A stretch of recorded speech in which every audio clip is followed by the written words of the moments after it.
Up 22 এবং বিজেপির 48টি seat দখল, পদ্ম ধরে বিজেপির দিল্লি জয়, কি বলবেন?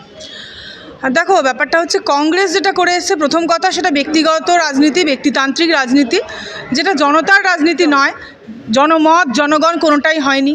এবং এই ক্ষেত্রে যদি আমরা দেখি যে মনীষ সিসোদিয়া থেকে শুরু করে কেজরিওয়াল, তারা আবগারি দুর্নীতিতে সবসময়তেই এবং আরও অনেক মন্ত্রী, শুধু আমি এই দুটো নাম নিচ্ছি কেন, আরও এরা যেভাবে যে দুর্নীতি পরায়ণ হয়ে যেভাবে চালিয়েছে, মানুষের টাকাটাকে ধ্বংস করেছে, মানুষের যে বিশ্বাস, সাধারণ মানুষের যে বিশ্বাসটা তারা রেখেছিল, সেই মানুষের ইন্টারেস্টটাকে তারা কোনোভাবেই কখনো মর্যাদা দেয়নি। এটা তো অবশ্যই হতো। এখানে আমি এটাই বলবো যে ইউথ যারা, নতুন যারা আজকে অ্যাডাল্ট হয়েছে, নতুন যারা অধিকার পেয়েছে আর কি, যে যুব সমাজ, তো এই যে যুব সমাজ তারা যেহেতু এগিয়ে এসছে এবং তারা যেহেতু এই যে রদবদলটা করতে চেয়েছে, সেই কারণেই অবশ্যই বিজেপি সরকারের জিত। কারণ এদেরকে কিন্তু কোনো রকম ভুল ভ্রান্তি বা ব্যক্তিগত রাজনীতির যে মহড়া বা কেজরিওয়াল সরকারের যে মিথ্যাচার, সেটা দিয়ে কোনোভাবেই কিন্তু এদের মনটাকে ঘোরানো যায়নি।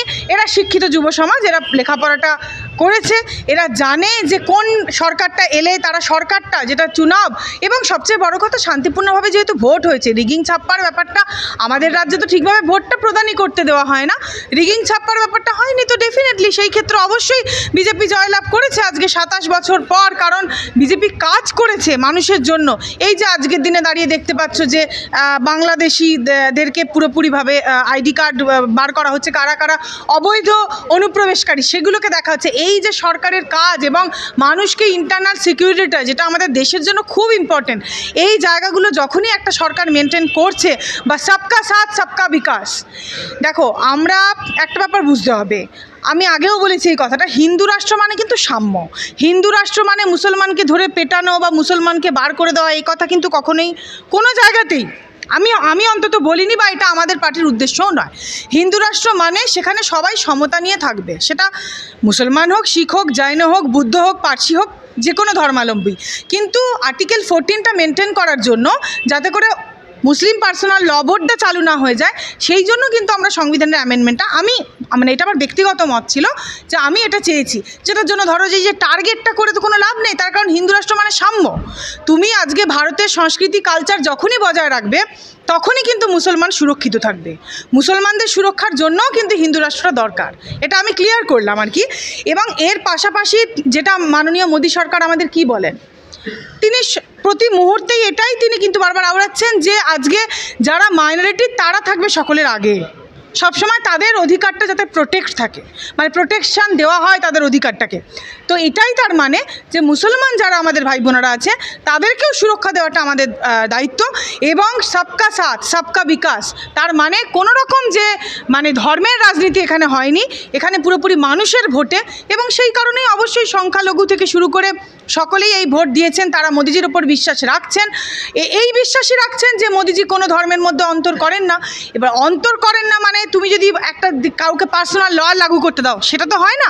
যখনই তুমি জানবে হিন্দু রাষ্ট্র মানে ঐক্য, হিন্দু রাষ্ট্র মানে সাম্য, তখনই হিন্দু মুসলমানের মধ্যে সৌভ্রাতৃত্বটা কিন্তু বজায় থাকবে। তার জন্য এইরকমভাবে সরকারের এই যে প্রোপাগ্যান্ডা বা যেরকমভাবে ভোট প্রচার, সেটা ঠিকভাবে প্রপারলি হয়েছে, সেই কারণেই অবশ্যই আজকে বিজেপির জয় আমরা দেখতে পাচ্ছি। অরবিন্দ কেজরিওয়াল আবগারি দুর্নীতি দিল্লি বিধানসভা নির্বাচনের পরাজয়ের মূল কারণ বলে আমরা মনে করছি। সেক্ষেত্রে যদি আমরা পশ্চিমবঙ্গকে দেখি, পশ্চিমবঙ্গে তো দুর্নীতির পরিমাণ দিন দিন বেড়ে যাচ্ছে। দুর্নীতি থেকে শুরু করে নারী নিরাপত্তা রক্ষাও দিন দিন বাড়ছে, সেই বিষয়ে কি অভিমত প্রকাশ করবে? নারী নিরাপত্তা তো এই রাজ্যে নেই। যে রাজ্যে পুলিশ তুমি কি বলবো, উর্দি ছাড়ো, তৃণমূলের ঝান্ডা ধরো, এই স্লোগান ওঠে, যে রাজ্যে সরস্বতী পুজো করতে দেওয়া হয় না, একটা পার্টিকুলার জনগোষ্ঠীকে তোষণ করে নারীদেরকে এটাই হুমকি দেওয়া হয় যে খুন ধর্ষণ করে দেবো।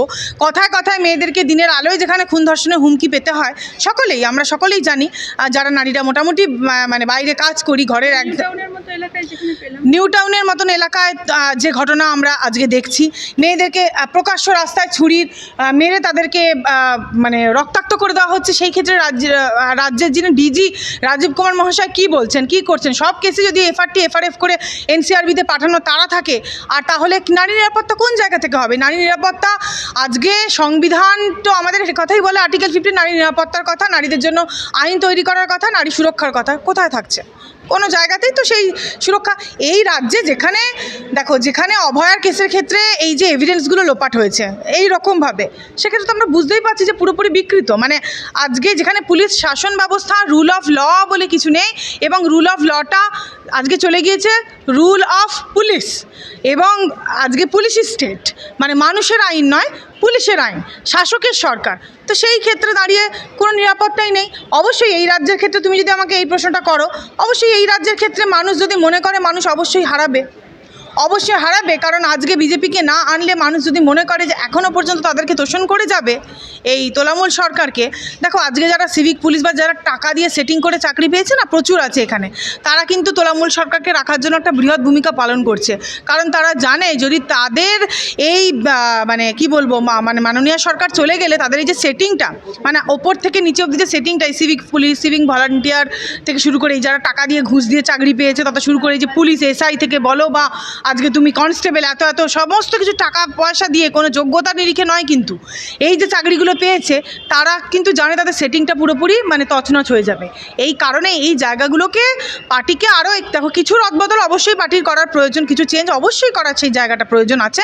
সেটা বাদ দিয়ে যে অবশ্যই ভারতীয় জনতা পার্টি অনেক কাজ করছে এবং সেই জায়গায় সিট অবশ্যই বেড়েছে বলবো আমি ভারতীয় জনতা পার্টি। একটা সময় যেখানে এই রাজ্যে ভারতীয় জনতা পার্টিকে কেউ মানে জানতোই না, মানে ধর্তব্যের মধ্যেই ফেলতো না, সেই জায়গায় ভারতীয় জনতা পার্টি অনেক ইমপ্রুভ করেছে ওয়েস্ট বেঙ্গলে দাঁড়িয়েও। কারণ এইরকম একটা পশ্চিম প্রদেশে দাঁড়িয়ে থেকে এইরকম একটা রাজ্যে বিজেপি হিসেবে লড়াই করা তোলামূল পার্টির সঙ্গে, এটা একেবারেই সহজ কাজ না, যে লড়াই অবশ্যই বিজেপি পার্টি প্রতি মুহূর্তে করে চলেছে।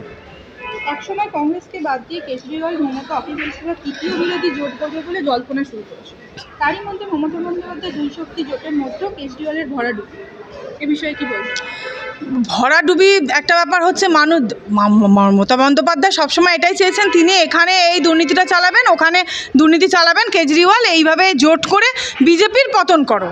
কারণ বিজেপি ওদের একমাত্র ভয়ের জায়গা, এটা আমরা জানি। বিজেপি হচ্ছে এই যারা দেখবে এগুলো হচ্ছে সব মানে এরা হচ্ছে একে অপরের ওপর দেখবে এক একটা লতানো যে গাছ হয়, তারা দেখবে কোনো কিছু মানে সাহায্য ছাড়া কিন্তু বেড়ে উঠতে পারে না।